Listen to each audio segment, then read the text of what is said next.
بسم اللہ الرحمن الرحیم الحمد للہ رب العالمین والصلاة والسلام على سیدنا وشفیعنا ابی القاسم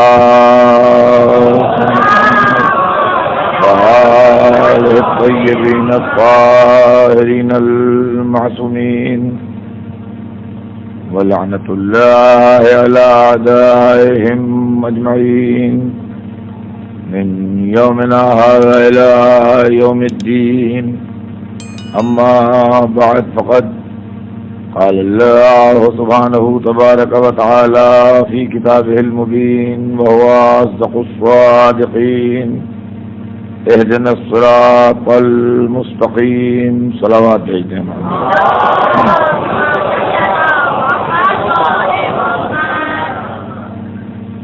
ارشاد اقدس جناب رب العزت ہے کہ اہدنا الصراط المستقیم، یعنی اللہ ہمیں سیدھے راستے پر باقی رکھ. سلسلہ کلام ذہن عالی میں ہوگا. ہمارے آپ کے درمیان صراط مستقیم کے موضوع پر گفتگو ہے اور تاریخ کا وہ الجھاوا زیر بحث ہے جو جھوٹی حدیثیں سچی حدیثوں میں ملانے کے نتیجے میں پیدا ہوا ہے، جس کی وجہ سے راستے بھٹک جانے کا امکان زیادہ ہے اور صحیح راستہ ملنے میں دشواریوں کے امکانات زیادہ ہیں. تو ہم آپ کو تاریخ اسلام کی وہ الجھنیں سنا رہے ہیں کہ جس طریقے سے سچائیوں میں جھوٹ ملایا گیا اور حق میں باطل شامل کر کے یہ کوشش کی گئی کہ آدمی حق و باطل میں امتیاز نہ کر سکے. چنانچہ کل کی مجلس میں نے آپ کی خدمت میں دو چیزیں عرض کی تھیں. کل کی پوری تمہید اکثر حضرات آپ تشریف فرما تھے، اس کو دہرانے کی ضرورت نہیں کہ ہمارے یہاں بھی کچھ گرد اس آندھی کی آ گئی جو خلاف اہل بیت دشمنان اسلام نے چلائی تھی. ولو ہمارے عقائد، ہمارے اعمال، سیرت اہل بیت، رسول و آل رسول، تفسیر قرآن، ہماری بنیادی چیزیں اس سے متاثر نہیں ہوئیں، مگر پھر بھی کچھ نہ کچھ غلط فہمیاں ہمارے لوگوں میں پیدا ہوئیں. تو وہ بھی کیوں باقی رہیں، کس لیے رہیں، ایک غلط فہمی بھی کیوں رہے، اور ہم کیوں اس بات کی اجازت دیں کہ ایک معاملہ بھی ایسا رہے کہ اس کے اندر ہمارا کوئی بچہ نوجوان کسی شک شبہ کا شکار رہے. چنانچہ میں نے کل دو باتیں عرض کی تھیں. ایک یہ کہ جناب ابو طالب کے متعلق بنی امیہ کے سرمایہ داروں نے اپنی دولت کے زوم میں ان کی مفلسی کے پروپیگنڈے کیے، اور وہ مورخ جو عقل سے محروم تھے، محض پیسے کے طالب تھے، انہوں نے حضرت ابو طالب کے لیے یہ جھوٹی روایتیں گڑھ دیں کہ ان کے بچے غریبی کی وجہ سے بڑھ گئے تھے. تو میں نے عرض کیا تھا آپ کی خدمت میں کہ کیا ایسے لوگ سرداری کیا کرتے ہیں پورے معاشرے کی جن کے بچے بڑھ جائیں، اور پھر کتنے بڑے بڑے بچے بٹے، ایک بچہ 35 برس کا تھا، ایک 25 برس کا تھا، یہ بچے بٹ رہے تھے غریبی کے عالم. اور دوسری بات جو میں نے کل آپ کی خدمت میں عرض کی تھی، وہ ابو طالب، مظلوم ابو طالب کی پوری نسل مظلوم ہے، خدا کی قسم، جن کے ساتھ انصاف نہیں کیا گیا ہے. یہ پورا خاندان کا خاندان مظلوم ہے. مظلوم ابو طالب کے مظلوم بیٹے عقیل، جن کو دنیا نے بدنام کرنے کے لیے بددیانت ثابت کیا کہ وہ علی کے پاس آئے تھے مانگنے کے لیے خلاف حق کچھ، اور علی نے جلتا لوہا ان کے ہاتھ کے قریب کر دیا. بالکل سراسر بنی امیہ کی اس سازش کی ایک کڑی ہے یہ حدیث کہ علی ایسے آدمی تھے جن سے ان کے سگے بھائی کی بھی نہیں بن سکی. لہذا اگر لوگ علی کے خلاف ہوئے تو علی کی وجہ سے خلاف ہوئے، لوگوں کی اس میں خطا نہیں تھی. جو اس سازش کی کڑی ٹھیک ہے، جو ابو طالب عقیل علی سے پیسے مانگ رہے تھے اور وہ کہہ رہے تھے کہ میں خلاف حق تو میں نہیں دے سکتا، اور کہتے تھے میرے بچے چھوٹے چھوٹے ہیں، بھوکے مرتے ہیں. تو یہ بھی بات تھی جو میں نے کل آپ کی خدمت میں عرض کی کہ 80 برس کے عقیل کے بچے کے اسٹے سے ہوں گے کہ جو بھوکے مر رہے تھے، جبکہ ان کے فرزند کی بھی بڑے بیٹے کی عمر جو تھی وہ تاریخ اس وقت جس وقت کا یہ واقعہ ہے 35-38 سال لکھتی ہے. تو 37-38 برس کا ایک لڑکا ہوگا تو 35 برس کا دوسرا لڑکا ہوگا تو 32 برس کا تیسرا لڑکا ہوگا. یہ کیا ننے ننے بچے تھے جو بھوکے تھے، جن کے کھانے کو نہیں تھا. اور ہمارے ہم نے تو یہ اب آج مجھے ایک تیسری بات آپ کو سنانا ہے جس کا میں نے کل وعدہ کیا تھا. وہ تو دشمنی علی میں عقیل و ابو طالب پر الزام لگا. عقیل و ابو طالب پر الزام نہ لگتا. یہ علی کی دشمنی ہے جو کبھی عقیل سے نکلتی ہے، کبھی ابو طالب سے نکلتی ہے. اور ہمارا یہ علی کی عداوت ہے، یہ ہم خوب جانتے ہیں معاملے کو. یہ بغض علی ہے جو کبھی اس کا غصہ ابو طالب پر اتر رہا ہے کہ وہ مفلس تھے، کبھی اس کا غصہ عقیل پر اتر رہا ہے کہ ان کے پاس کچھ نہیں تھا، وہ مانگنے آئے تھے. حدیث ایسی گہدی جس میں علی کی بڑی دیانتداری ثابت ہو، لہذا وہ اپنے یہاں بھی آ گئی اس بہانے. میں نے کل عرض کیا تھا کہ کیا علی کو دیانتدار ہم بغیر عقیل کو بدنام کیے نہیں ثابت کر سکتے؟ تو یہ ہے مسئلہ. اب آ جائیے فاطمہ کی دشمنی.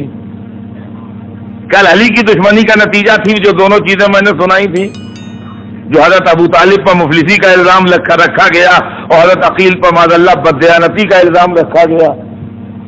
آج آئیے دشمنی فاطمہ. دشمنی فاطمہ کے اندر فاطمہ کی مادر گرامی، اسلام پر احسان کرنے والی عظیم خاتون ام المومنین حضرت خدیجۃ الکبریٰ کی شان میں گستاخی.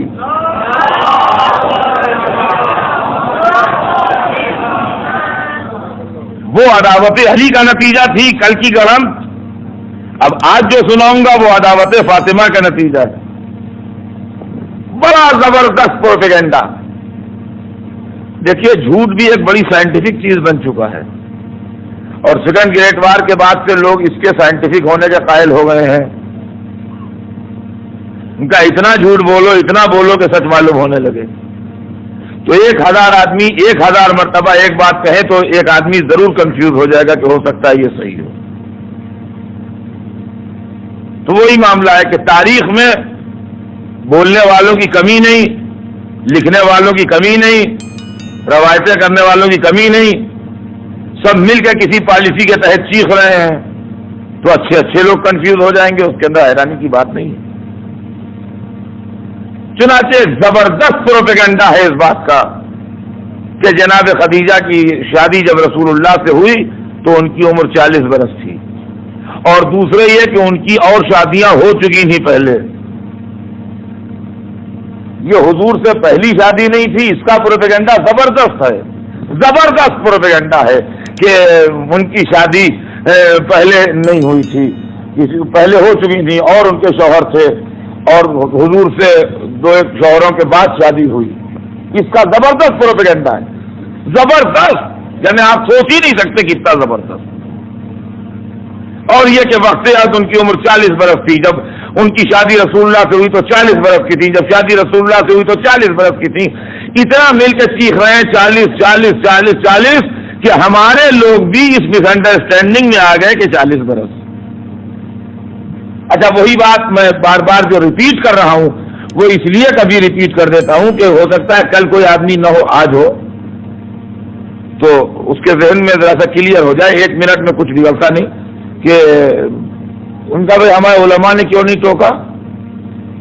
تو حضرت خدیجہ کی عمر وقت 40 برس ہو کہ 50 برس ہو، نہ علی کی خلافت پر اثر پڑتا ہے، نہ رسول کی رسالت پر اثر پڑتا ہے، نہ نماز روزے کے وجوب پر اثر پڑتا ہے، نہ فقہ جعفری کی سچائی پر اثر پڑتا ہے. اس پر کوئی اثر نہیں پڑتا.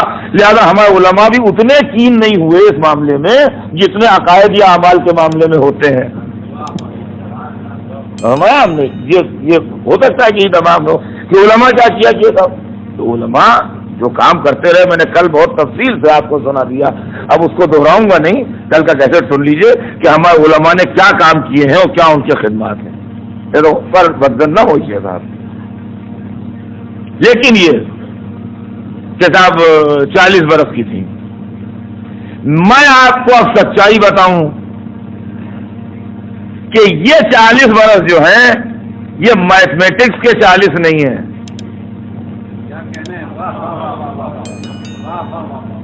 یہ جھنجھلاہٹ اور غصے کے 40 ہیں.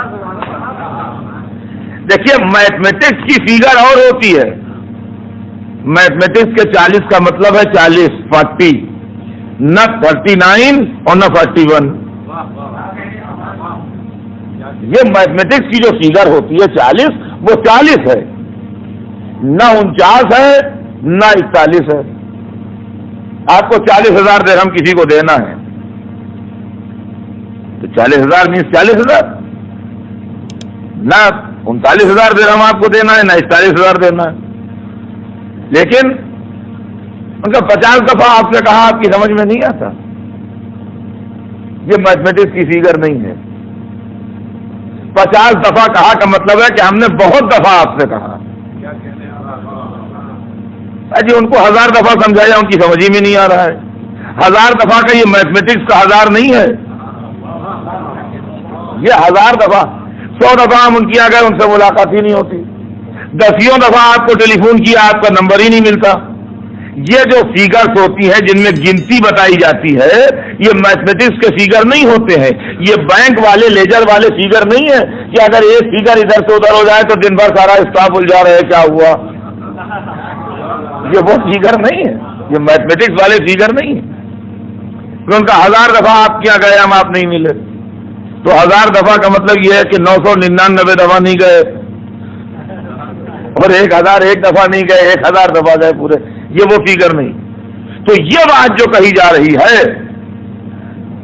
کہ بی بی خدیجہ کی عمر 40 برس تھی, یہ 40 برس کسی کی کمسنی کے اظہار میں خدیجہ کے سن کو زیادہ بتانے کے لیے یہ غصے والی فیگر معلوم ہوتی ہے. اس لیے کہ 40 برس کی عمر وہ عمر ہوتی ہے جہاں آن کے انسانی جسم کا ڈیولپمنٹ رک جاتا ہے اور آدمی ڈاؤن فال کی طرف جاتا ہے, زوال کی طرف جاتا ہے. انسانی عمر میں چاہے آپ میڈیکل سائنس کے حساب سے دیکھیے چاہے یوں روزمرہ کے تجربے سے دیکھیے 40 برس تک انسان کے جسم کی گروتھ ترقی اوپر کی طرف جاتا ہے اور جہاں 40 تک پہنچا پھر اس کے بعد اس کے اندر ڈیولپمنٹ اور نشو و نما جو ہے وہ کم ہو جاتی ہے, اس کی اسپیڈ سلو ہو جاتی ہے. اب اس کے بعد بالوں کی رنگت بدلنے لگے گی. اس کے بعد ڈاکٹر کہتے ہیں 40 برس کے بعد اگر آنکھیں کمزور ہو جائیں تو یہ کوئی حیرانی کی بات نہیں ہے, اکثر ایسا ہو ہی جاتا ہے. مطلب 40 برس کے بعد سے پھر اب جوانی نوجوانی شباب کا زمانہ ختم ہو کے اب آدمی بڑھاپے کی طرف جانے لگتا ہے اور زندگی کا سورج جو ہے وہ ڈھلنے لگتا ہے 40 کے بعد. اور 40 سے پہلے تک جوانی ہے, شباب ہے, یہ ہے وہ ہے. تو یہ میں سمجھتا ہوں جھنجھلاہٹ کی فیگر ہے 40 کی کہ ام المومنین خدیجہ کی عمر 40 برس تھی اور کی عمر یہ ایک تو ہماری سمجھ میں یہ نہیں آتا. توجہ چاہتا ہوں عزیزان گرامی میرا جملہ سنیے گا. ایک تو ہماری سمجھ میں یہ نہیں آتا کہ یہ تو بیٹے کی بڑی بے غیرتی ہے کہ ماں کی عمر کا سوال نکالے. ماں کی عمر کے لیے بحث کا کیا سوال ہے؟ تو یہ تو ظاہر ہے کہ آدمی ماں ہو یا دادی کی ماں ہو یا اس کی بھی ماں ہو, آدمی پیدا ہوتا ہے, ایک وقت یہ ہے کہ وہ بچہ ہوتا ہے, ایک وقت یہ ہے کہ وہ نوجوان ہوتا ہے, ایک وقت یہ کہ وہ جوان ہوتا ہے, ایک وقت یہ کہ وہ بوڑھا ہوتا ہے. تو جن خاندان کی بزرگ معظمہ کو ہم نے جب آنکھ کھولا تو 80 برس کی تھیں اور ضعیفہ تھیں, وہ 80 برس کی خاتون کبھی 18 برس کی بھی ہوں گی, ایسا تو نہیں ہے کہ نہیں ہوں گی. لیکن کیا یہ مسئلہ گھر میں ڈسکشن کا ہے؟ کیا تہذیب اس کی اجازت دیتی ہے؟ کہ ماں کی عمر کا اظہار کیا جائے؟ اب مجھے انصاف سے بتائیے کہ کیا تہذیب اس کی اجازت دیتی ہے کہ ماں کی عمر پر بحث کی جائے؟ بہرحال عالم اسلام میں یہ ہوا، اور جناب خدیجہ کے واسطے یہ زور 40 برس کی تھی جب حضور سے عہد ہوا. حضور کی عمر 25 برس کی تھی، بی بی خدیجہ 40 برس کی تھی. اتنا کہا کہ سب کہنے لگے. اب سنیے جھوٹ کہا، دلیل سنیے. میں زیادہ حوالے دینے کا قائل نہیں ہوں، مگر بعض جگہ مجبوری ہوتی ہے، اس لیے کہ اگر حوالہ نہ دوں گا تو میری بات کی کوئی قیمت نہ رہے گی. طبقات ابن سعد سنیے گا، کتاب کا نام یاد کر لیجئے، کتاب کا نام یاد کر لیجئے، طبقات ابن سعد. یہ ہماری کتاب نہیں ہے، اثناعشریوں کی نہیں ہے، یہ واضح رکھ کر دوں. طبقات ابن سعد ہماری کتاب نہیں ہے. طبقات ابن سعد نے جناب خدیجہ کی عمر واضح کی ہے کہ کیا ہے. اب آپ ذرا سنیے گا. جس سال کعبے پر ہاتھیوں کا حملہ ہوا ہے اس سال حضور سرور کائنات کی ولادت ہوئی ہے.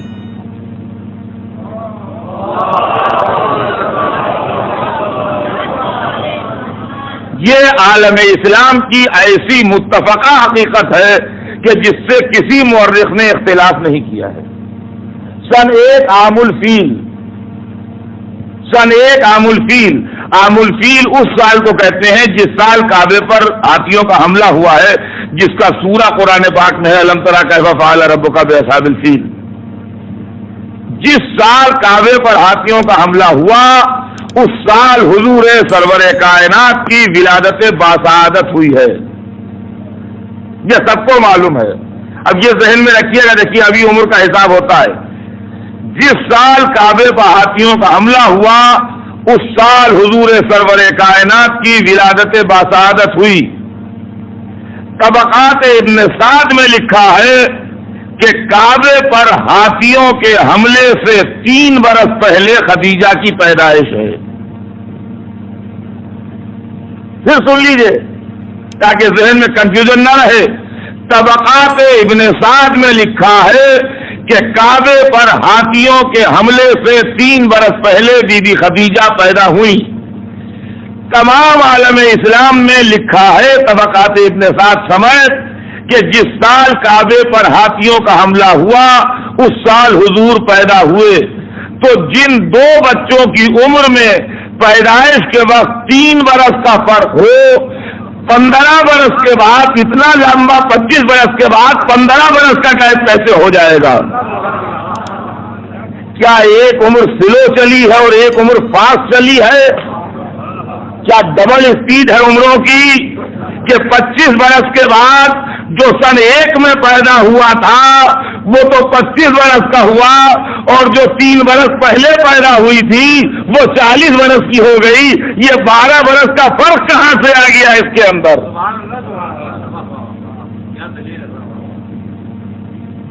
اب سنیے، ہمیں اس پر ضد نہیں ہے کہ خدیجہ وقت عہد 28 برس کی تھی، وہ ضرور 40 برس کی ہوں گی، مگر حضور 25 برس کے نہیں تھے. اگر یہ مانیے کہ نہیں صاحب وہ تو 40 ہی برس کی تھی تو ہم ضد نہیں کریں گے کہ نہیں تھی، مگر پھر حضور 37 برس کے تھے، 25 برس کے نہیں تھے. پھر عمر رسالت جو 63 برس آپ بتاتے ہیں اس میں ترمیم کیجیے. پھر وقت رحلت سرکار کی عمر 75 برس ہوگی. پھر وقت رحلت سرکار کی عمر 75 برس ہوگی. پھر 63 برس والی روایت جو ہے کہ عمر مبارک 63 برس تھی اس میں ترمیم کیجیے. پھر یوں کہیے کہ 37 برس کے سن میں 40 برس کی خاتون سے شادی کی اور 75 برس کی عمر میں رحلت فرمائی. اس میں ہمیں ضد نہیں ہے کہ نہیں وہ 28 برس کی تھی 40 برس کی نہیں تھی، نہیں ضرور 40 برس کی ہوں گی، مگر حضور 25 برس کے نہیں تھے، پھر حضور 37 برس کے ہوں گے. اس لیے کہ جو بچہ دوسرے بچے سے 3 برس پہلے پیدا ہو وہ اس سے 25 برس کے بعد 15 برس کیسے بڑا ہو جائے گا؟ یہ دشمنوں کی گڑی بات ہے کہ کچھ نہ صحیح تو عمر ہی کی بات پر کچھ ان کا مرتبہ گھٹاؤ کہ ضعیف تھیں اور بوڑھی تھیں اور 40 برس کی تھیں اور ہمایا ہم نے تو یہ محض دشمنوں کا پروپیگنڈا ہے کہ 40 برس کی تھی. طبقات ابن سعد نے دونوں کی عمر لکھی ہے. وہ لکھتا ہے کہ جس سال کعبے پر ہاتھیوں کا حملہ ہوا اس سال حضور پیدا ہوئے اور کعبے پر ہاتھیوں کے حملے سے 3 برس پہلے بی بی خدیجہ پیدا ہوئی. تو 15 برس کا فرق نہیں تھا عمر میں، 3 برس کا فرق تھا. 3 برس شوہر سے زیادہ عمر تھی، یہ میں مانتا ہوں، لیکن 15 برس زیادہ نہیں تھی. اب دوسری بات کہ شادیاں ہو چکی تھیں اور شادیاں ہو چکی تھیں، حضور کے ساتھ پہلا عرض نہیں تھا، یہ بھی سنیے اور اس کے لیے بھی حوالہ سنیے. انصاب الاشراف بلازری کی مشہور کتاب ہے انصاب الاشراف. کتاب چاہے نوٹ کر لیجئے، اس لیے کہ یہ معاملہ چونکہ تاریخی ہے لہذا اس کو کتاب کے حوالے کے بغیر نہیں پڑھا جا سکتا ہے.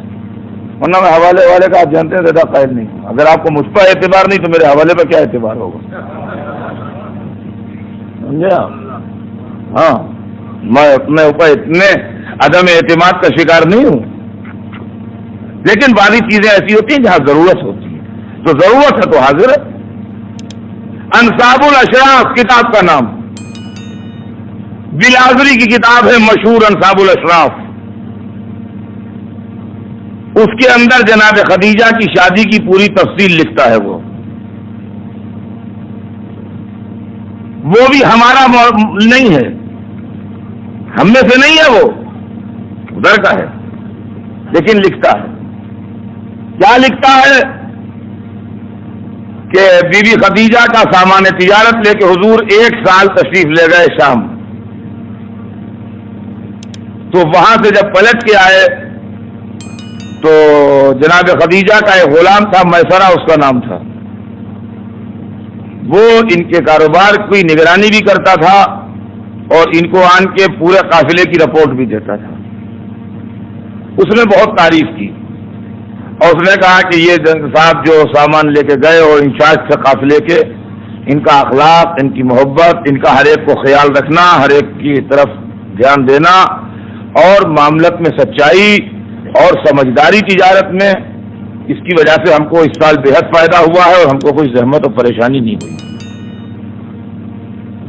دوسرے سال حضور پھر سامان تجارت لے گئے، میسرہ پھر آئے پلٹ کے تو انہوں نے پھر بہت تعریف کی اور یہ بھی کہا کہ ان سے تو کچھ عجیب و غریب باتیں ظاہر ہوتی ہیں. کہا عجیب و غریب کیا؟ کہا ایک جگہ کے اوپر ہم راستے میں پیاسے ہو گئے تھے اور پانی ملنے کا کوئی امکان نہیں تھا.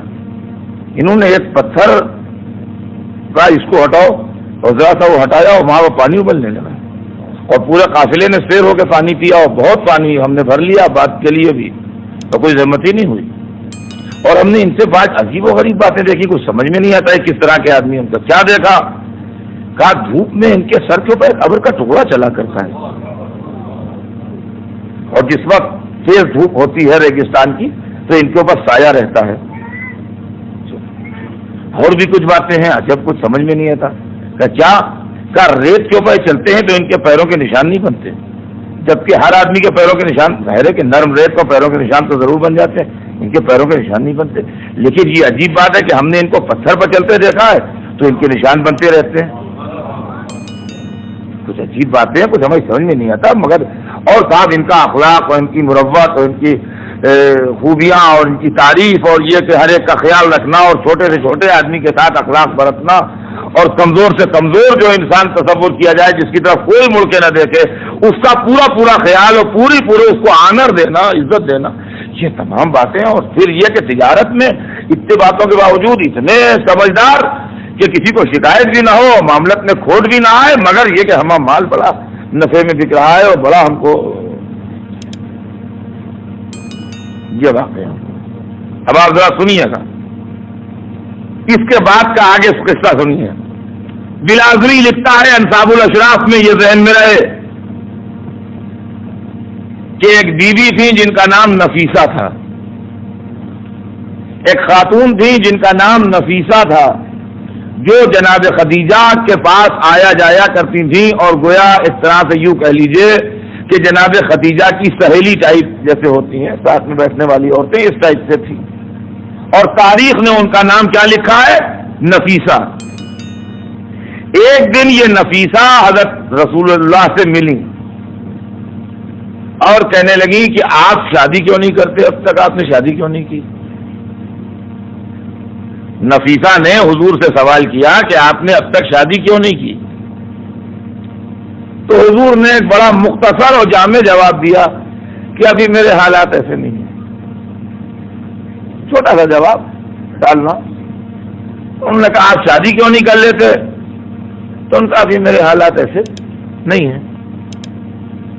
تو نفیسہ کہنے لگی کہ اگر کوئی شریف خاندان بی بی اور کوئی عزت دار بی بی آپ سے شادی کرنا چاہے تو آپ شادی کریں گے؟ یعنی مطلب وہ یہ پوچھتی ہیں کہ اصولی طور پر آپ شادی کرنے پر راضی ہیں کہ شادی کرنے کا ارادہ ہی نہیں ہے سرے سے، کیا معاملہ ہے؟ وہ کہتی ہیں کہ اگر کوئی عزت دار اور شریف خاندان خاتون آپ سے شادی کرنا چاہے تو آپ شادی پر راضی ہوں گے، شادی کریں گے؟ تو حضور سوال کرتے ہیں مثلاً کون؟ یہ تو ایک عام بات ہے نا، کوئی عزت دار اور شریف خاتون، تو عزت دار اور شریف خاتون میں تو سینکڑوں نام آ سکتے، ہزاروں نام آ سکتے۔ تو حضور نے پوچھا مثلاً کون؟ تو وہ کہنے لگی نفیسہ کہ مثلاً خدیجہ، نام لیا انہوں نے، کہا مثلاً خدیجہ۔ تو حضور کہنے لگے کہ وہ راضی ہوں گی، رضامند ہوں گی میرے ساتھ شادی پر؟ آپ دیکھیے سامنے کی بات ہے، عقل کی بات دیکھیے کہ عرب کے گرم ماحول میں 10 برس کی لڑکی صاحب اولاد ہو جاتی تھی۔ عرب کے ماحول میں 10 برس کی لڑکی صاحب اولاد ہو جاتی تھی۔ اگر عمر میں 15 برس کا ڈفرنس ہوتا تو نہ نفیسہ کو زیب دیتا تھا نام لینا۔ ایک ایسا آدمی جو شادی کر ہی نہیں رہا ہے اس سے اس کی عمر سے اتنا فرق کے ساتھ شادی کی بات کرنا، یہ عقل نہیں تھے اس کو باور کرتی۔ اور اگر نفیسہ نے کہا بھی تھا تو حضور یہ جواب دیتے کہ بھائی میری ان کی عمر میں اتنا بڑا فرق ہے، اتنا بڑا گیپ ہے، کیسے شادی کر لوں؟ یہ سامنے کی بات ہے یا نہیں؟ لیکن وہ کہتی ہیں مثلاً خدیجہ، اور حضور یہ پوچھتے ہیں کہ وہ رضامند ہوں گی؟ اگر میں ان کو رشتہ بھیجوں تو رضامند ہوں گی؟ تو نفیسہ نے کہا کہ میں تو سمجھتی ہوں ضرور رضامند ہو جائیں گی۔ نفیسہ نے جواب دیا کہ میں یہ سمجھتی ہوں، ان کی طرف سے کوئی کمٹمنٹ نہیں ہے، یہ اپنے رزق کو بات کر رہی ہیں، کہتی ہیں میں سمجھتی ہوں کہ ضرور رضامند ہو جائیں گی۔ اتنی گفتگو حضور اور جناب نفیسہ کے درمیان اور حضور کے درمیان ہوئی۔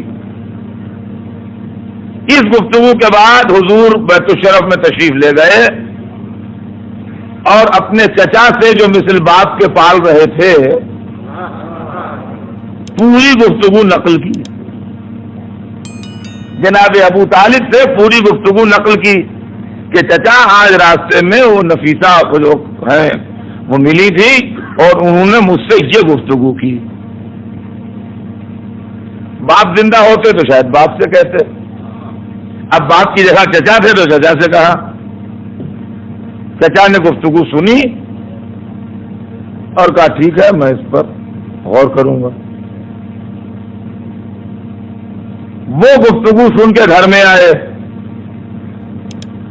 اور انہوں نے اپنی چھوٹی بہن جناب صفیہ کو بلایا۔ صفیہ حضرت ابو طالب کی چھوٹی بہن تھیں، صفیہ بنت عبد المطلب، نام آپ نے سنا ہوگا، یہ وہی تھی جو حضرت حمزہ کے جنازے پہ آئی تھیں جنگ احد میں، رسول کی پھوپھی۔ حضرت ابو طالب کی چھوٹی بہن تھی. جناب ابو طالب نے اپنی چھوٹی بہن جناب صفیہ کو بلایا اور جناب صفیہ سے یہ کہا کہ تم جاؤ خدیجہ کے پاس اور ان سے ملو اور ان سے گفتگو کرو اور ان کا اندیا لو کہ اگر ہم لوگ پیغام بھیجیں تو وہ اس کا انکار تو نہیں کریں گی. اس کی وجہ یہ ہے کہ بہت بڑے گھرانوں کی بات ہے, پیغام جا کے انکار ہونا بھی گھرانے کی انسلٹ ہے. اب سمجھ رہے ہیں آپ؟ لہٰذا پہلے بات طے ہو جائے پھر آگے بڑھے بات چیت, اور اگر یہیں پر کوئی معاملہ ہے تو آگے نہ بڑھے. اگر 15 برس کا ایج میں ڈفرنس ہوتا تو جو باپ کی طرح پال رہا ہے چچا, کیا وہ نہ کہتا کہ بیٹا ان کے ساتھ تمہاری شادی کہاں ہو سکتی ہے, ان کی عمر 40 برس ہے, تمہاری عمر 25 برس ہے, 15 برس کا فرق ہے,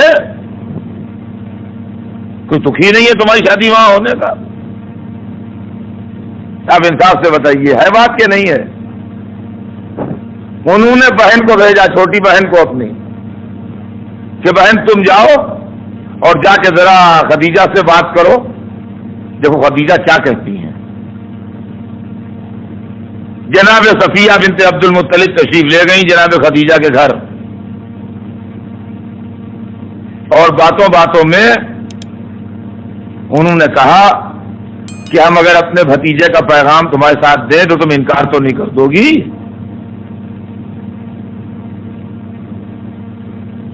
ان کا نہیں, میں انکار نہیں کروں گی. یہ معاملہ بھی سن لیجئے کیا ہے. اس لیے کہ اس کے پہلے چند پیغام آئے تھے جن کا خدیجہ نے انکار کیا تھا. جی یہ بھی معاملہ ہے کہ اس کے پہلے چند پیغام آئے تھے جن کا خدیجہ نے انکار کیا تھا. اس لیے کہ انصاب الاشراف والا لکھتا ہے کہ عرب کے سارے شرفاء خواہش مند تھے کہ خدیجہ سے شادی ہو.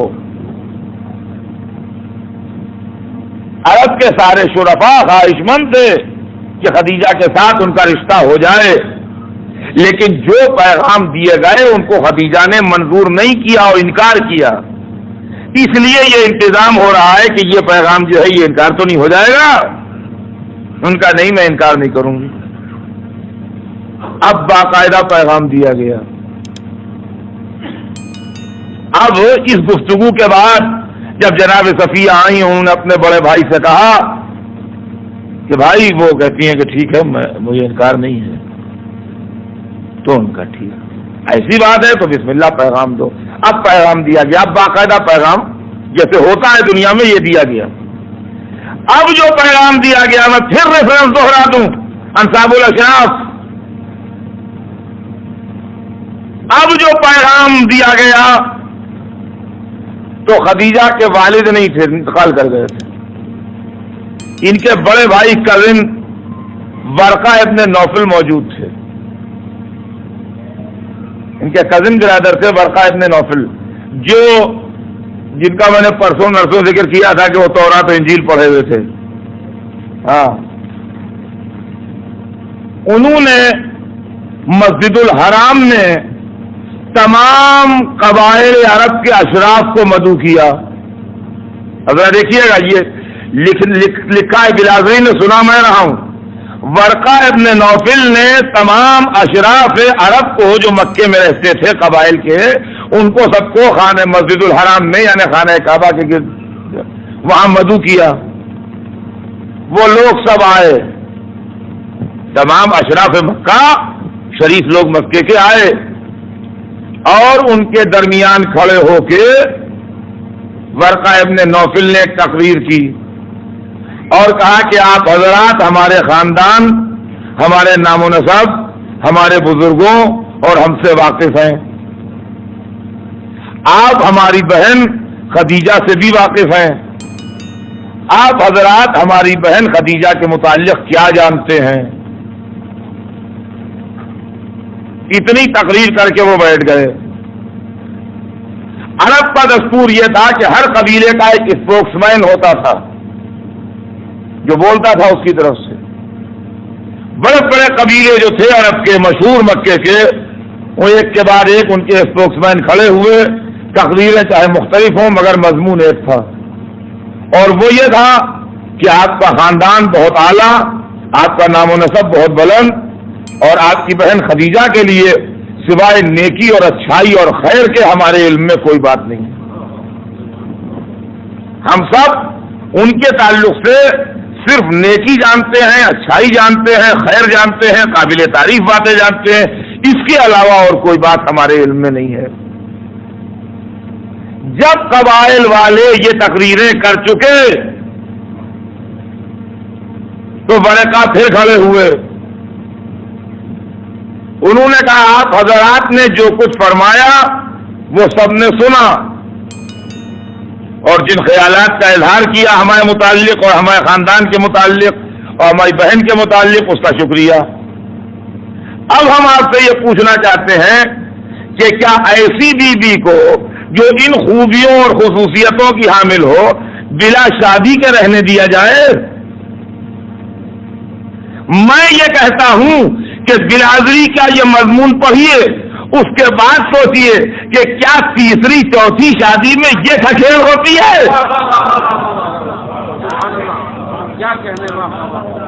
مجھے بتائیے آپ، یہ تیسری چوتھی شادی میں یہ سب معاملہ ہوتا ہے کیا؟ اور اگر کہیے بھائی ان کے خاندان کا رواج ہی یہی ہوگا تو بھی تاریخ پہلی دوسری شادی میں چپ کیوں ہو گئی؟ یہ واقعات کیوں نہیں لکھے؟ جی اب حضرت برقع کھڑے ہوتے ہیں، کہتے ہیں کیا ان کو چھوڑ دیا جائے بغیر شادی کے؟ تو مجمع کہتا ہے نہیں نہیں، بالکل نہیں، بالکل مناسب نہیں، ضرور ان کی شادی ہونا چاہیے، ان کا عقد کیا جائے۔ اب بھی مجمع میں کوئی چھوٹی بڑی آواز نہیں آتی کہ ایج کا بڑا ڈفرنس ہے، کوئی آواز نہیں آتی کہ ایج کا بڑا ڈفرنس ہے، اور جیسے ہی وہ اس نسبت کا اعلان کرتے ہیں ویسے ہی سارا مجمع جو ہے وہ واہ واہ واہ واہ سبحان اللہ، بہت عمدہ، بہت خوب، بہت عمدہ رشتہ ہے، اس سے بہتر رشتہ ممکن نہیں ہے، اور اس سے بہتر ممکن نہیں ہے، اور بہت صحیح بات ہے، اور بہت مناسب بات ہے، اور بہت مناسب تجویز ہے آپ کی، اور سب کچھ چاروں طرف سے واہ واہ اور اپریسیشن اور تعریف ہونے لگتی ہے۔ اور جب مجمع واہ واہ اور تعریف کر چکتا ہے اور یہ اعلان کر چکتا ہے کہ اس رشتے سے اچھا رشتہ نہیں ہو، بہت مناسب ہے اور بہت صحیح ہے اور نہایت مناسب اور نہایت درست اور نہایت صحیح خاندان کے ساتھ خاندان کا رشتہ، اور نہایت معیار کے مطابق، معیار دونوں خاندانوں کا جیسے دیکھا جاتا ہے لڑکی لڑکے والوں کا، ان کا نہیں، بہت صحیح، بہت عمدہ ہے، بہت اس سے اچھا ممکن نہیں ہے، واہ واہ واہ۔ جب یہ سب ہو جاتا ہے تو عباس ابن عبد المطلب کھڑے ہوتے ہیں، اور عباس ابن عبد المطلب کھڑے ہو کے حضور کی مدح میں ایک قصیدہ پڑھتے ہیں۔ اب وہ فی البدی کہا قصیدہ یا پہلے سے کہہ کے لائے تھے یہ تو مجھے نہیں معلوم، لیکن وہ قصیدہ تاریخ کے اندر موجود ہے جو جناب عباس ابن عبد المطلب نے اپنے بھتیجے کی مدح میں پڑھا ہے۔ یہ پورا واقعہ جس طرح میں نے آپ سے نقل کیا ہے اس طرح بلازری نے لکھا ہے۔ اب آپ اس واقعے کو پڑھ کے خود اندازہ لگائیے کہ یہ تیسری شادی ہو رہی ہے کہ پہلی شادی ہو رہی ہے۔ اب آپ یہ مجھے بتائیے کہ یہ تیسری شادی ہو رہی ہے کہ پہلی شادی ہو رہی ہے؟ یہ ہے میاں اس حقیقت، اس پروپیگنڈے کی حقیقت کہ خدیجہ کی عمر 40 برس تھی اور خدیجہ کی پہلی 2 شادیاں ہو چکی تھیں اور تیسری شادی حضور سے ہوئی، اور اب اس کے آگے میں بات کچھ کہوں گا نہیں، اس لیے کہ ایک جگہ میں نے اس مضمون کو پڑھا، اس کے پہلے بھی، تو کسی نے انڈیا میں کہیں تو کسی نے ایک اعتراض کیا کہ پھر آپ وہ بات کیوں نہیں کہتے خدیجہ کے لیے جو ہم فلاں کے لیے کہتے ہیں؟ یعنی ایک ٹیکنیکل لفظ ہے اس عورت کے لیے جس کی کوئی شادی نہ ہوئی ہو پہلے۔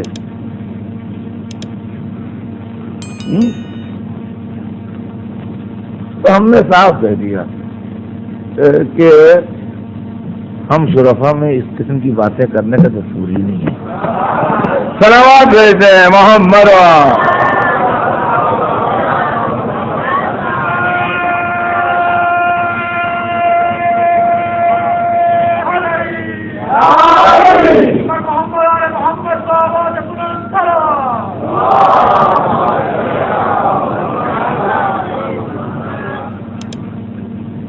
یہ ہے وہ غلط فہمی جو تاریخ کے اندر پھیلائی گئی جناب خدیجہ کی عمر کے متعلق اور جناب خدیجہ کی شادیوں سے. اس کے اندر میں نے 2 کتابوں کے حوالے دیے ہیں اور دونوں کتابیں امپارٹنٹ ہیں اور دونوں کتابیں ہمارے یہاں کی نہیں ہیں.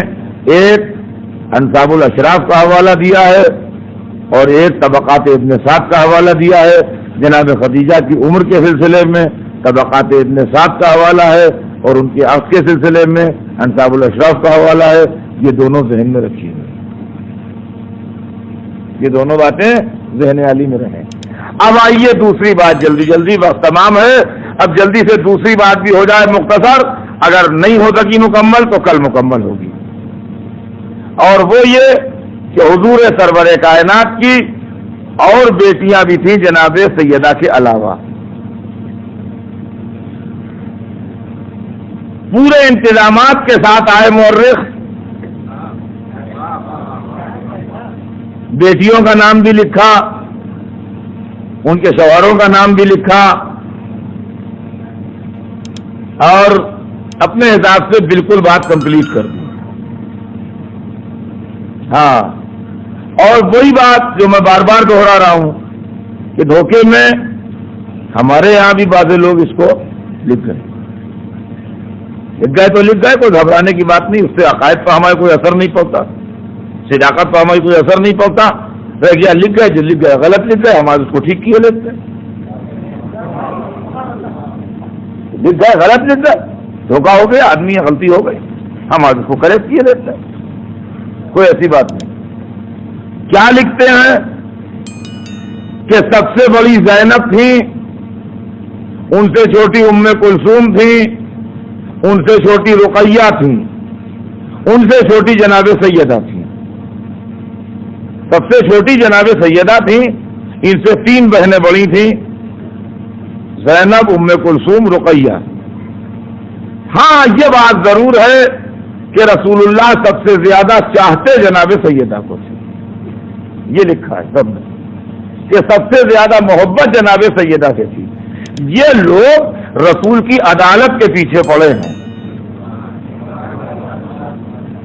ایک پیش نماز کو جیسا نہیں ہونا چاہیے ویسا رسول ہے. پیش نماز کے لیے شرط عدالت ہے، رسالت تو بڑی چیز ہے. پیش نماز کے لیے مجتہد ہونا ضروری نہیں ہے. پیش نمازی کے لیے کوئی بہت بڑی علم کی ضرورت نہیں ہے کہ غیر معمولی لیاقت کا حامل ہو. ارے تجوید صحیح ہو، مسائل احمد البلوا سے واقف ہو، یہ ہو وہ، مگر ایک شرط عادل ہو. کوئی بہت بڑے علمی لیاقت کی بھی ضرورت نہیں ہے کہ غیر معمولی طور پر کوئی بہت بڑا عالم ہو، مجتہد نہ صحیح، کم سے کم متجزی ہونا. ایسی کوئی بات نہیں ہے. چھوٹی موٹی پیش نمازی میں چلے گا. عدالت ہو تو ایک پیش نماز کے لیے جتنا چاہیے اتنا بھی تو نہیں. ازواج میں فلاں سے زیادہ محبت کرتے تھے، اولاد میں فلاں سے زیادہ محبت کرتے تھے. جب سمجھ کیا حضور یہ کیا کر رہے ہیں سرکار؟ یہ ڈسکریمنیشن کا ہے پاؤ. یہ فرق عام آدمی نہیں پسند کرتا تو سرکار کے لیے کہاں سے زیبا ہے. مگر کہنے لگے زینب، ام کلثوم، رقیہ، یہ 3 بیٹیاں تھیں. چلو ٹھیک ہے، 3 بیٹیوں کی بات اگر ہوتی تو چلتا شاید، لیکن اور بڑھایا، کہا کہ بیست سے 5 برس پہلے یہ تینوں بیٹیاں 3 کافروں کو بیاہی تھی رسول نے. زینب ابو العاص کو بیاہی گئی اور ام کلثوم اور رقیہ ابو لہب کے 2 بیٹوں عتبہ اور عتیبہ کو بیاہی گئیں. بڑا بھائی عتبہ تھا، چھوٹا بھائی عتیبہ تھا، ان کو بیاہی گئیں. اور ظہور اسلام کے بعد چونکہ ابو لہب بہت بڑا دشمن اسلام تھا، لہذا اس نے بیٹوں سے کہہ کے طلاق دلوا دی دونوں بیٹیوں کو، تو یہ نور پھر پلٹ آئے رسول کے گھر میں. صلوات پر محمد.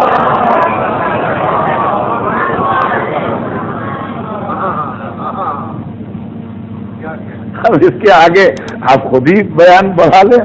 اتنے دنوں سن رہے ہیں تو کچھ تھوڑا خود بھی تو عادت ڈالیے. جی صاحب ہمارے اوپر یہ الزام ہے کہ صاحب یہ نہیں مانتے، ہم نہیں مانتے، ہم نہیں مانتے. ہم کہتے ہیں یہ محض دشمنی فاطمہ میں گڑھی بھی روایت ہے کہ کوئی چیز اگر کسی چیز میں کوئی اکیلا ہے تو اس کی اہمیت زیادہ ہے. کوئی چیز ایسی ہے جو صرف آپ ہی جانتے ہیں دبئی میں، کوئی زبان ایسی ہے ان کا صاحب جرمن لینگویج ہے، ان کا ایک ہی آدمی دبئی میں جانتے ہیں. کوئی خط اگر جرمن لینگویج میں ہے تو وہی پڑھ سکتے ہیں. تو اب جس کو جرمن لینگویج کا کام ہے وہ آپ ہی کے پاس آئے گا. ان کا ایک ہی صاحب ہے دبئی میں، دوسرا ہے ہی نہیں کوئی. اور اگر 3 آدمی اور جرمن لینگویج کے آ گئے تو 75% تو آپ کا حصہ انہوں نے بٹا لیا. ہے بات کیا نہیں؟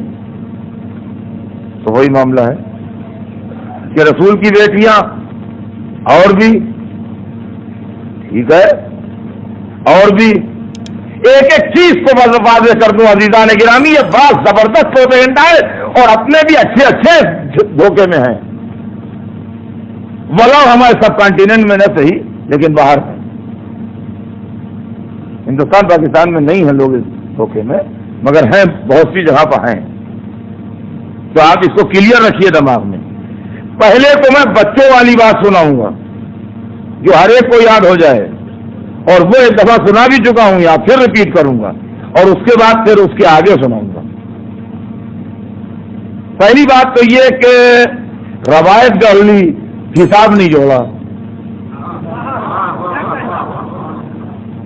حضور کی شادی ہوئی ہے 25 برس کے سن میں اور اعلان رسالت کیا ہے 40 برس کے سن میں. 25 اور 40 کے بیچ میں 15 سال کا گیپ ہے. تمام تاریخیں لکھتی ہیں کہ 5 برس تک شادی کی اولاد نہیں ہوئی ہے. کتاب الاستیاب حوالے کے لیے سنیے، کتاب الاستیاب ابن عبد البر کی کتاب ہے. اس کے رائٹر کا نام ہے ابن عبد البر. استیاب کتاب کا نام ہے. وہ لکھتے ہیں شادی کے 5 برس تک اولاد نہیں ہوئی. اور وہی یہ بھی لکھتے ہیں خیر سے کہ شادی سے اعلان رسالت سے 5 برس پہلے 3 لڑکیاں بیاہ دیں. ٹوٹل 15 برس ہیں. 5 برس ادھر سے مائنس ہو گئے، اولاد ہوئی نہیں. 5 برس ادھر سے مائنس ہو گئے، اعلان رسالت سے 5 برس پہلے شادیاں کر دیں. پہلی اولاد جو ہوئی ہے وہ بیٹا ہوا ہے جناب قاسم، جس کی وجہ سے آپ کا لقب ابو القاسم ہے. 1 سال بیٹے کی پیدائش کا مائنس کیجئے، 4 برس ٹوٹل بچتے ہیں. 4 برس میں 3 لڑکیاں پیدا ہوئی، پلی بڑھی، جوان ہوئی، شادی کے لائق ہوئی، شادی ہوئی، رخصتی ہوئی.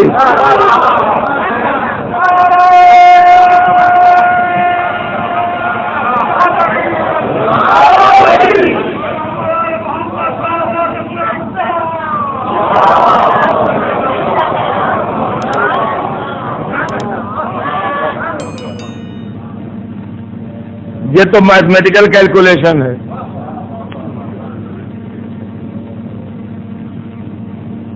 یہ تو کیلکولیشن ہے میتھمیٹیکل. کیسے ہو گئی یہ لڑکیاں؟ اگر کہیے اعجازی قوت سے جوان ہو گئی تو جب رسول ہمارا جیسا ہے تو لڑکیاں کیسے اعجازی قوت سے جوان ہو جائیں گی؟ جی بات سمجھ میں نہیں آتی. ایک بات. دوسری بات، رسول نے اعلان رسالت سے پہلے کوئی کام ایسا نہیں کیا ہے جو ان کی شریعت میں کل کو حرام ہونے والا تھا. شراب حرام ہونے والی تھی، 40 برس تک حضور نے کبھی دیکھا نہیں ادھر. بت پرستی حرام ہونے والی تھی، کبھی نظر نہیں جھکی کسی بت کے سامنے. جھوٹ حرام ہونے والا تھا، ان کو صادق کا لقب ملا. خیانت حرام ہونے والی تھی، یہ امین کے نام سے پکارے گئے. ہمارے آپ نے جو باتیں حرام ہونے والی تھی کل کو، وہ 40 برس تک سرکار کا دامن ان سب غلطیوں سے پاک رہا، تاکہ کوئی دشمن اسلام یہ نہ کہہ سکے کل تک ایسا ہی کرتے تھے آج روکتے ہو. کافروں سے شادی حرام ہونے والی تھی، سرکار کیا جلدی تھی جو ننھی ننھی لڑکیاں بیاہ دی ہیں. جی یہ تو ہے صاحب حساب، یہ جواب عام پبلک کی سمجھ میں آ جائے گا، بچہ سمجھ لے. اب آئیے ہم پر ایک دوسرا اعتراض ہے، کہنے لگے یہ صاحب یہ شیعہ لوگ جو ہیں، ارے خدا کی شان یہ خلاف قرآن مانتے ہیں، ان نے قرآن نہیں پڑھا ہے، ان کا ایمان ہی نہیں قرآن پر. آیا حجاب تو دیکھتے نہیں اور ساری تقریر کیے دیتے ہیں. ان کو کہیے آیا حجاب پڑھیں. یا ایھا النبی قل لازواجک و بناتک و نساء المؤمنین، اے رسول کہہ دو اپنی بیویوں سے، اپنی بیٹیوں سے اور مومنین کی عورتوں سے کہ پردہ کریں. حکم حجاب آیا حجاب جو نازل ہوئی ہے وہ یہی سے شروع ہوتی ہے کہ یا ایھا النبی قل لازواجک و بناتک و نساء المؤمنین، اے رسول کہہ دیجئے اپنی بیویوں سے، اپنی بیٹیوں سے اور مومنین کی عورتوں سے جو پردہ کیا کریں. اچھا انہوں نے بھی فرمایا یہاں بھی سن لیں، یہاں بھی جو خواتین آئی ہیں وہ سن لیں کہ قرآن میں خدا نے پردہ کرنے کا حکم دیا ہے. ہاں تو وہاں ہے قرآن میں، مگر یہاں بھی سن لیں تو اچھا ہی ہے. تو اب کہتے ہیں کہ صاحب قرآن میں غضب خدا کا، ارے شیعہ قرآن نہیں پڑھتے صاحب. قرآن میں بناتے کا لفظ موجود ہے، بنت کی جمع ہے بنات، اور یہ ذکر کیے ہوئے ہیں کہ ایک بیٹی تھی. ارے صاحب ہم کیا خلاف قرآن کریں گے؟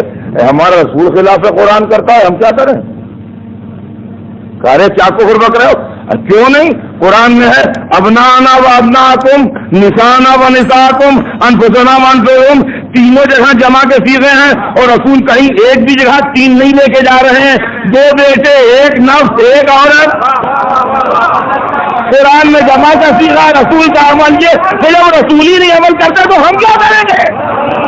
چلو بر محمد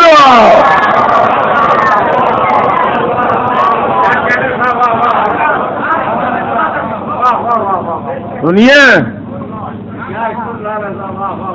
قل ازواجک وہ بناتے کا. اور دوسری بات سنیے، شیعہ تو قرآن نہیں مانتے، مگر سن لیجئے کتنا قرآن کچھ پڑھتے تو ہی مانتے ہو یا نہ مانتے ہو. کا بنات کا لفظ ہے، اس سے بیٹیاں مراد ہیں. قرآن کہتا ہے کہ تمہارے اوپر حرام کر دی گئی، حرام عورتوں کا جہاں ذکر ہے قرآن میں، امہاتکم و بناتکم. قرآن کہتا ہے تمہارے اوپر تمہاری مائیں حرام کر دی گئیں اور تمہاری بیٹیاں حرام کر دی گئیں. اچھا ٹھیک ہے، نانی سے اگر کوئی شادی کرے، ماں حرام ہے نا، اس کی اماں تو حرام ہے نہیں. کیوں صاحب بتائیے، اگر نانی سے کوئی شادی کرے، نواسی یا پوتی کے ساتھ کوئی پیغام دے، بیٹیاں حرام ہیں. ان کا نہ مزاج قرآن سمجھو، جہاں لفظ استعمال ہوگا وہاں ماں اور ماں کے اوپر کی تمام عورتیں، جہاں لفظ بنت استعمال ہوگا وہاں بیٹی اور بیٹی کے نیچے کی قیامت تک تمام عورتیں. کل بناتے کا سے مراد صبح قیامت تک کی سیدانیاں ہیں.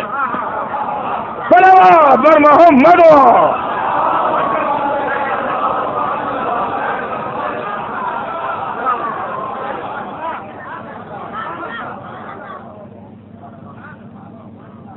جہاں تک بنت رسول ہونے کا سلسلہ جاری ہے، آج بھی اگر کسی سید کی بیٹی ہے تو رسول سے اس کا رشتہ نہیں ہو سکتا.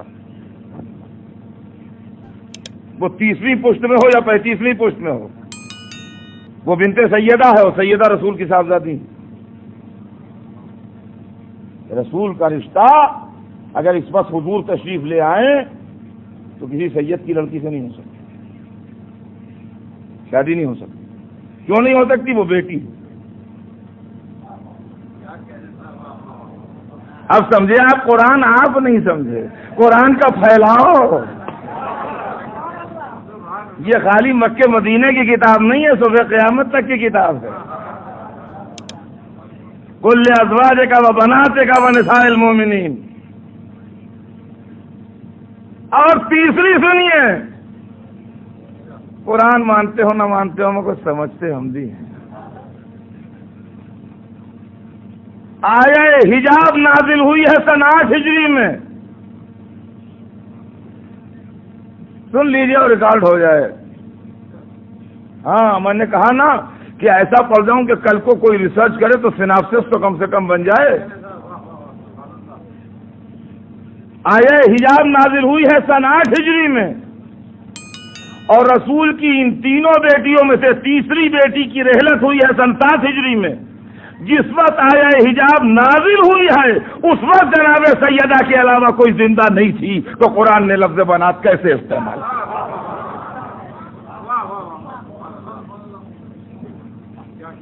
جس وقت آیہ حجاب نازل ہوئی ہے، اگر وہ بیٹیاں تھیں بھی رسول کی تو حضور کے بعد ان میں سے کوئی زندہ نہیں تھی سوائے جناب سیدہ، اور آخری وہ جو تھیں وہ سن 7 ہجری میں رحلت کر گئی تھی، اور آیہ حجاب 8 میں نازل ہوئی۔ تو اب بناتکا سے کیا مراد ہوگا؟ تو یہ ایک غلط فہمی ہے جس کو ہمارے لوگ بھی دھوکے میں لکھ گئے اور غلط فہمی کا شکار ہو گئے۔ بس بیان تمام ہوا آج کا، اب انشاءاللہ کل اس کے آگے بڑھے گا۔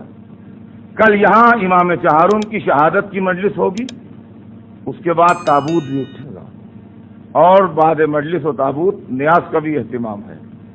اور کل جو میں مضمون پڑھوں گا وہ حضرت امام چہارم سے متعلق تو ہو گئی گا، لیکن اتفاق سے میرا سلسلہ بیان، ویسے میرا ارادہ نہیں تھا، مگر اس منزل پہ آ رہا ہے کہ ان کی مادر گرامی قدر جناب شہر بانو کا تذکرہ کل ہوگا کہ وہ کس دور میں آئیں، اس لیے کہ یہ بھی بڑا پروپیگنڈا ہے کہ اس دور میں آئیں اور اتنا چاہتے تھے کہ اپنے بیٹوں سے شادی نہیں کرائی، حسین کو بلایا۔ یہ بڑا زور ہے اس پر، بڑا زور ہے اس پر۔ تو اب ہم آپ کو کل سنائیں گے کہ وہ کس دور میں آئیں۔ جناب شہر بانو وہ عہد جناب امیر میں آئی تھیں کہ اس کے پہلے کسی پیریڈ میں آئی تھیں؟ اب یہ موضوع بھی کل کا ہے، حساب سے بھی ٹھیک ہو گیا، یہ کل چوتھے امام کا تذکرہ بھی ہے، لہذا ان کی مادر گرامی کے ذکر صحیح بیان کا انشاءاللہ آغاز ہوگا، اس کے بعد پھر امام علی مقام کے حالات بیان ہوں گے۔ آج بس یہیں پر بیان تمام ہوتا ہے کہ رسول اللہ کی صرف ایک صاحبزادی تھی، جناب فاطمہ زہرا۔ اب سوال یہ ہے کہ لوگ پوچھتے ہیں وہ کون تھیں پھر تینوں بیٹیاں؟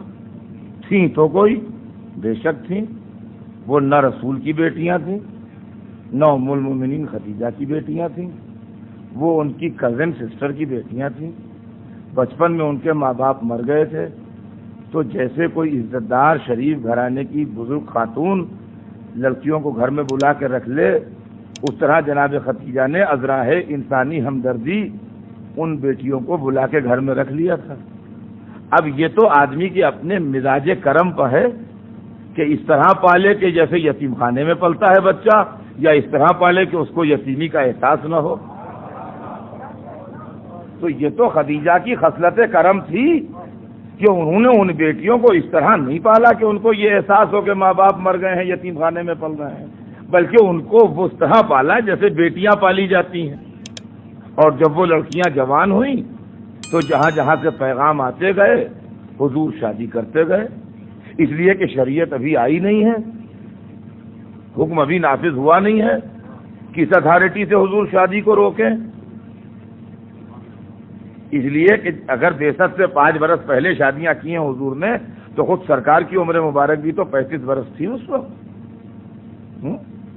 تو 35 برس کا آدمی اگر جوان لڑکیوں کی شادی میں روڑے اٹکائے تو لوگوں کے دل میں کیا خیال پیدا ہو؟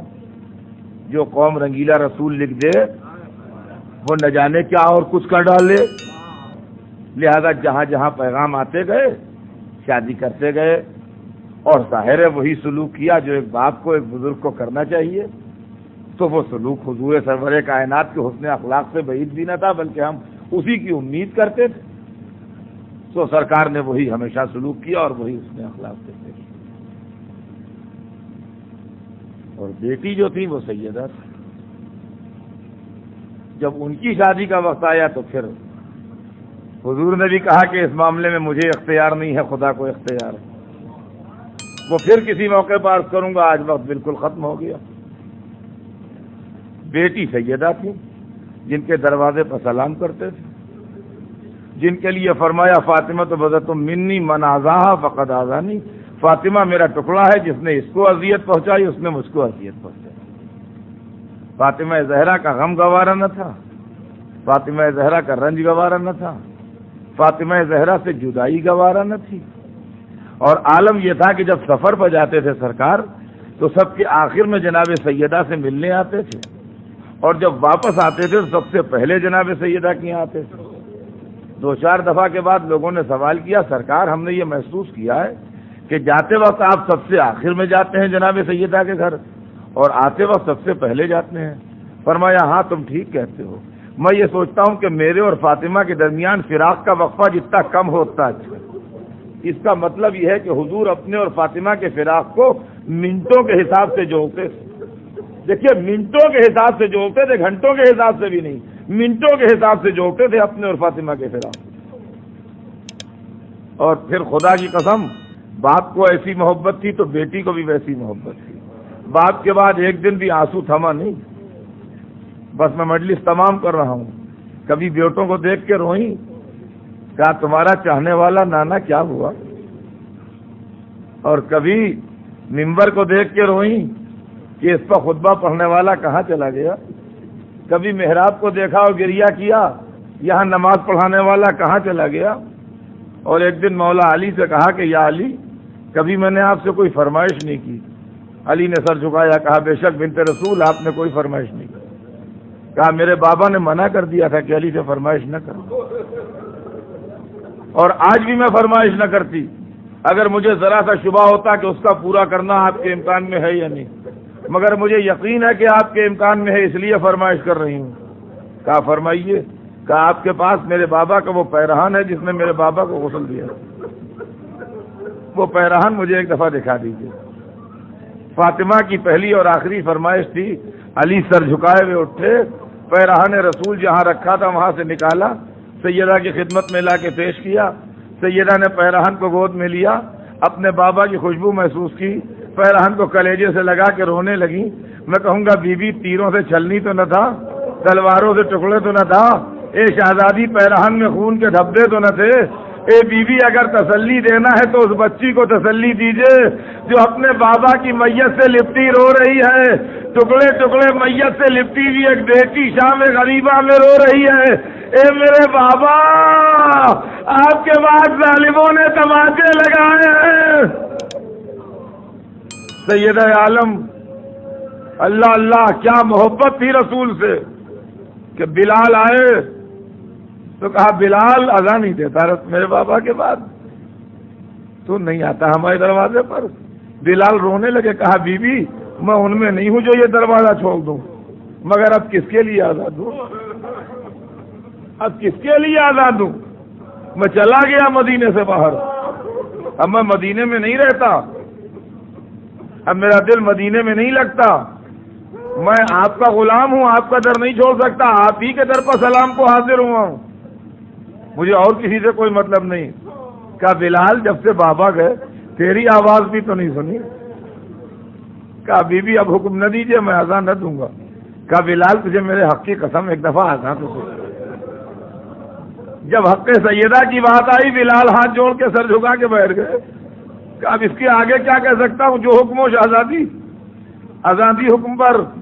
اللہ اکبر کی آواز گونجی، باپ کے زمانے کا نقشہ نگاہوں میں گونجا، سامنے آیا، بیٹی نے رونا شروع کیا، بلال نے کہا اشہد ان لا الہ الا اللہ، شہزادی کا گریہ اور بڑھا، بلال نے کہا اشہد ان محمد رسول اللہ، اندر سے کنیز آئی، بلال سیدہ کو غش آ گیا، چپ ہو جا، ارے بیوی باپ کا نام عظام نصر سکین، ہائے سکینہ، باپ کا سر نئے طویل پہ دیکھ رہی ہے، باپ کے لاشے کو مقتل میں ٹکڑے ٹکڑے دے گا۔